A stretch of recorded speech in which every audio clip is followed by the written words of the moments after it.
They say the home is a sanctuary built on trust, but trust is just a fragile floorboard covering a much darker basement. This is RayReels. We dissect the hidden psychological cost of the relationships cinema usually keeps in the dark. Today, we rank 10 movies where a stepmother's obsession with her stepson didn't just violate a family, it led to absolute ruin. And wait for number 1. It's a clinical study in a predator who turned a 20-year marriage into a permanent crime scene. Starting our countdown at number 10, Wild Things, 1998. Sandra Van Ryan is a woman who treats her Florida mansion like a high-stakes chessboard.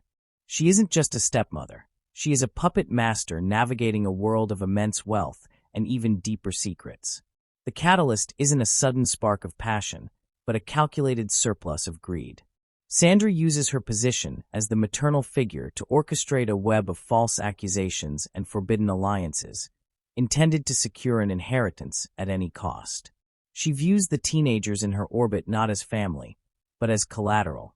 The line is crossed when she weaponizes her influence to trigger a public scandal that is spiraling out of her control. The fallout is a total social and legal liquidation. The sanctuary of the Van Ryan name is dragged through the mud of a public trial, proving that when you play a game this dangerous, the house always loses. The RayReels verdict: greed is a blind spot. When the person meant to protect the inheritance becomes the one hunting it, no one survives the fallout. But while Sandra was playing for money, our next stepmother was playing a much more dangerous game with the ghosts of her own past. At number 9, The Lodge, 2019. Grace is a future stepmother, desperately trying to find a footing in a family that still smells of grief. To force a bond, she joins her fiancé's children at a remote, snowbound cabin, cut off from the rest of civilization. The catalyst is isolation. In the silence of the blizzard, the children refuse to accept her, instead weaponizing Grace's history as a cult survivor to tear her down. The forbidden element here isn't an affair. It's the forced, psychological intimacy that Grace is unequipped to handle. The fallout is a violent mental breakdown that turns the retreat into a psychological graveyard. As the lines between reality and her trauma blur, the domestic dream is replaced by a cold, literal nightmare. The RayReels verdict: trauma is a ghost. You can't build a family on a foundation of unaddressed grief, and Grace ended up erasing the family's future in the freezing dark. When the threat isn't in your head, it's often standing right in your kitchen, waiting for you to look away. At number 8, Poison Ivy, 1992. Georgie Cooper is the fading pillar of a wealthy household, struggling to maintain her role while her health and her marriage slowly erode. The disaster begins when she allows Ivy, a charismatic, young stranger, into her home. Ivy doesn't just want a place to stay. She wants Georgie's life. The catalyst is Georgie's own vulnerability. While she searches for a friend, Ivy finds a target. The relationship that develops between the intruder and the family isn't just a betrayal of a marriage, but a total domestic takeover. We watch as Georgie is systematically replaced in her own bed and her own home. The fallout is a masterclass in domestic war where the original mother is literally pushed out of the frame. The RayReels verdict: a home is only as strong as its boundaries.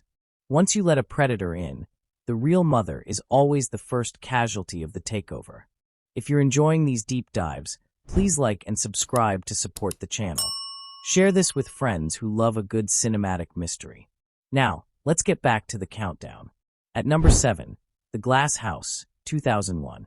Erin Glass takes on the role of legal guardian after a tragic accident leaves 2 siblings orphaned and wealthy.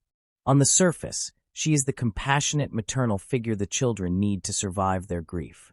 But behind the walls of her high-tech Malibu mansion, the care she offers is a lethal front. The catalyst is a massive inheritance.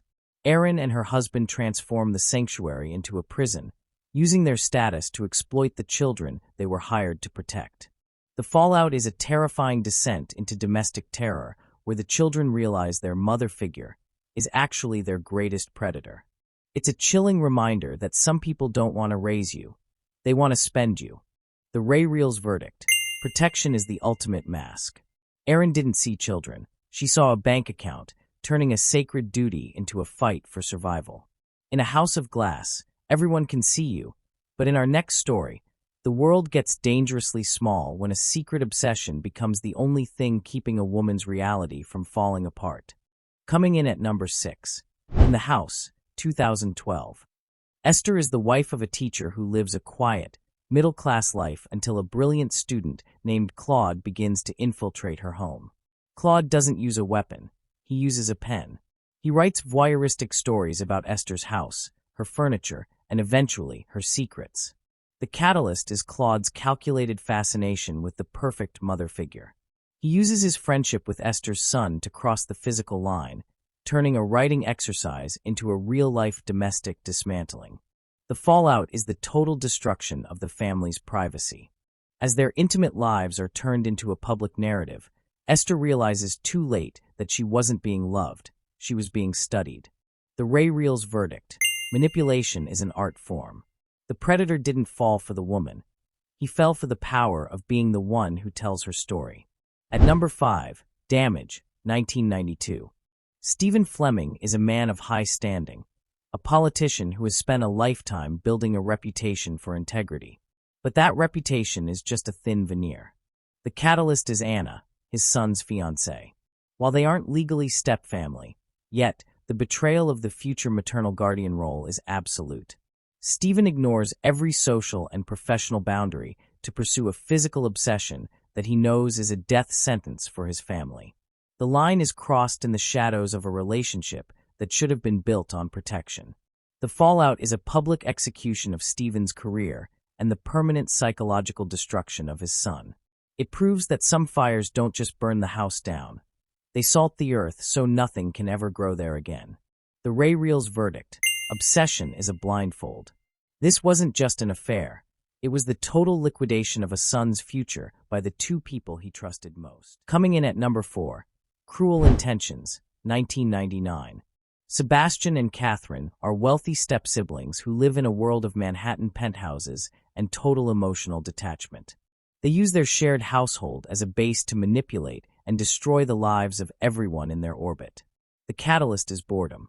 They view other people as toys to be discarded, but when the game shifts from a bet to a genuine emotion, the disaster strikes home. The forbidden element is the internal rot of a family that has no boundaries and no conscience. The fallout is a tragic, high-speed end that proves their family unit was never more than a house of cards held together by lies. The RayReels verdict: boredom is a wrecking ball. When you treat life like a script, you eventually run out of things to break besides yourself. At number 3, The Devil's Backbone, 2001. In a remote orphanage during the Spanish Civil War, Carmen is the cold, authoritative director who serves as the only maternal figure for a group of abandoned boys. But Carmen is hiding more than just gold in the basement. The catalyst is a secret connection that forces her to choose her own survival over the safety of her wards.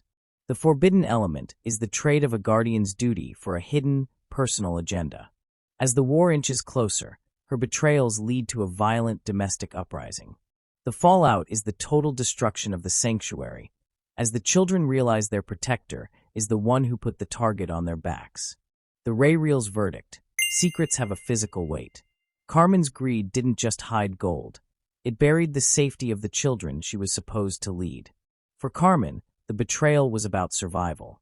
But for our next case study, the betrayal was a slow, calculated choice made in a world that doesn't offer second chances. Coming in at number 2, Aravat, 2024. We move to an international case study of a step-maternal figure in a traditional household. In this world, the home is governed by honor and absolute loyalty. The catalyst is a forbidden choice that defies every cultural and familial expectation. This isn't just a brief lapse in judgment. It's a systematic rejection of the role she was assigned. The line is crossed when she prioritizes her own desire over the stability of the entire family structure.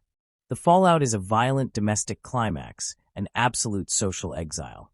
In a culture that doesn't forgive, she is permanently deleted from the world she tried to change.